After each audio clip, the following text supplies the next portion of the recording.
Salut à tous! Les fans de K-pop sont devenus le principal problème de l'industrie de la K-pop. Aujourd'hui, nous allons discuter de comment cela a pu arriver. K-pop nouvelle, c'est parti! Les fans ont toujours été très importants dans la K-pop. Et bien sûr, tous les fans ne sont pas problématiques, mais ici, nous allons parler précisément de l'hyperfanatisme. Pour cela, revenons un peu en arrière. Les humains ont toujours eu besoin de vénérer quelqu'un ou quelque chose. Un idole ou idol est littéralement un idole que l'on vénérait autrefois. Mais pourquoi les fans de K-pop ont-ils besoin? Pourquoi les gens deviennent-ils si fanatiques des artistes? Et ici, on vous propose de mettre pause à cette vidéo et d'écrire la première chose qui vous vient à l'esprit. Pourquoi les fans sont-ils si obsédés par leurs artistes? Premièrement, les gens voient un idéal et veulent lui ressembler. Deuxièmement, les gens peuvent simplement aimer cet artiste, sa voix, ses chansons, ses actions, son caractère, et le fan commence à devenir fanatique. Et troisièmement, ce qui nous semble le plus important, c'est le sentiment d'appartenance à quelque chose de grand. Regardez un idole, il est parfait. En plus d'avoir une apparence idéale, il a des compétences incroyables en danse, en chant, il est ambassadeur de grandes marques, il part en tournée mondiale. Sa vie semble être un rêve ou un conte de fées inatteignable. Et c'est pour cela que les fans veulent tant faire partie de la vie de leurs artistes préférés. Mais ce qui est intéressant, c'est que les fans veulent ressembler à leurs idoles, veulent participer à leur succès, mais sans vouloir fournir les mêmes efforts que ces idoles. Ils ignorent les années d'entraînement intense, les sacrifices, et ne retiennent que l'image glamour des réseaux sociaux ou des couvertures des magazines. Et c'est là que le problème apparaît. À cause de cet hyperfanatisme et de ce sentiment d'appartenance, les fans oublient de se concentrer sur leur propre vie. Ils négligent leur carrière, le sport, leur développement personnel, leurs études, en pensant qu'ils contribuent au succès de leur idole. Ils s'illusionnent en croyant que ce succès est aussi le leur. Les fans pensent que c'est leur soutien qui a rendu l'idole populaire, que c'est grâce à leurs streams et leurs achats de merch que l'artiste a atteint ses sommets. Et en partie, c'est vrai, sans soutien, un artiste ne serait pas aussi connu. Mais certains hyperfans surestiment leur importance dans la popularité des groupes de K-pop. Et cela crée un inconfort pour les artistes et pour eux-mêmes. Non seulement ces fans ne veulent plus se développer, investir dans leur éducation ou leur carrière, mais ils oublient aussi de construire des relations, qu'elles soient amicales ou amoureuses. Les compagnies de K-pop ont déployé des efforts considérables pour que les fans considèrent leur idole comme un ami, voire comme un petit ami ou une petite amie virtuelle. Résultat, les fans négligent leur vie personnelle, ce qui finit par les affecter négativement. Mais ce n'est pas seulement mauvais pour les fans, ça l'est aussi pour les artistes. À cause de cette culture de l'hyperfanatisme, les idoles n'ont quasiment pas de la vie privée. Et personnellement, on déteste ça. Un idole est avant tout un être humain, avec ses sentiments, ses émotions, ses désirs. On ne voudrait pas que notre vie soit limitée par des contraintes, alors que les idoles vivent cela 24 heures chaque jour.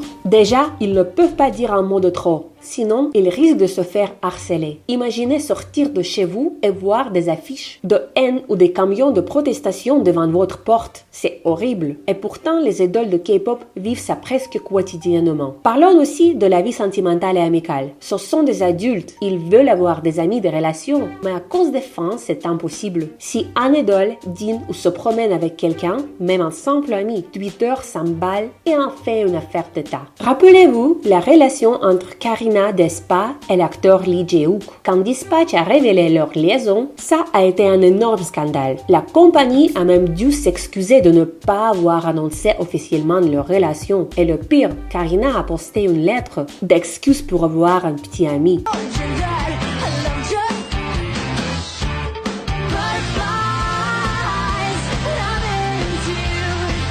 Imaginez-vous, une femme de plus de 20 ans doit s'excuser d'être amoureuse. C'est absurde, mais dans la K-pop, c'est presque normalisé. Et ça va encore plus loin. Les idoles ne peuvent même pas se toucher entre eux. On nous souvient quand un membre de BTS a filmé un défi avec le Séraphim. Dans leur refrain, les filles se tenaient la main, mais Jimin ne l'a pas fait avec elle pour éviter les polémiques.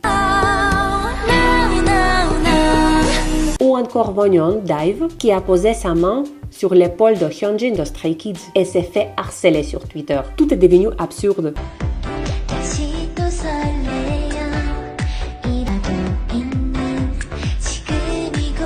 même les chorégraphies sont impactées. Rappelez-vous de Bite Me d'Enhypen, le mouvement avec des danseuses ont provoqué des camions de protestation et des fans ont exigé que Belift Entertainment modifie la chorégraphie. Récemment, une vidéo virale montrait Rosé de Blackpink choquée quand une main est apparue sur son épaule, jusqu'à ce qu'elle réalise que c'était Jennie. Son soulagement était palpable. Les idoles doivent constamment faire attention à leurs gestes.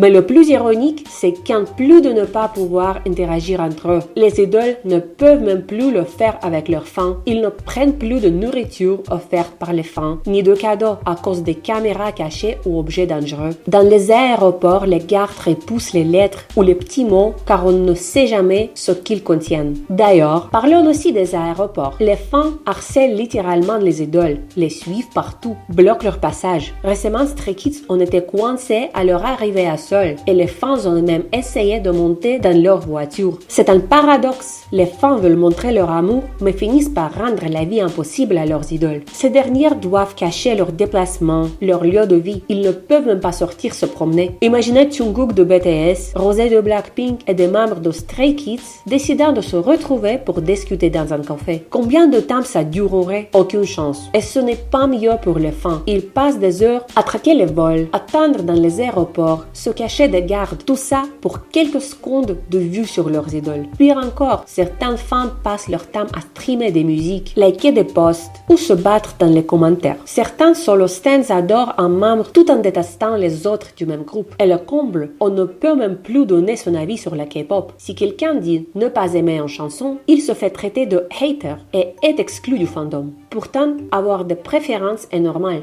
On peut aimer une chanson un jour et pas un autre, ou préférer un couplet à un refrain. Mais dans la K-pop, toute critique est perçue comme une trahison. Pour conclure, les fans hyper fanatiques sont devenus un vrai problème. Bien sûr, on ne parle pas de tous les fans, mais l'hyperfanatisme nuit aux artistes et aux fans eux-mêmes. Personnellement, nous aimons la K-pop pour la musique, les artistes et l'énergie positive qu'elle nous donne. Le rôle des idoles est de partager cette positivité. Alors, rendons-leur l'appareil. Merci d'avoir regardé. Donnez votre avis dans les commentaires. N'oubliez pas de liker et de vous abonner à la chaîne pour ne rien rater des actualités les plus brûlantes de la K-pop.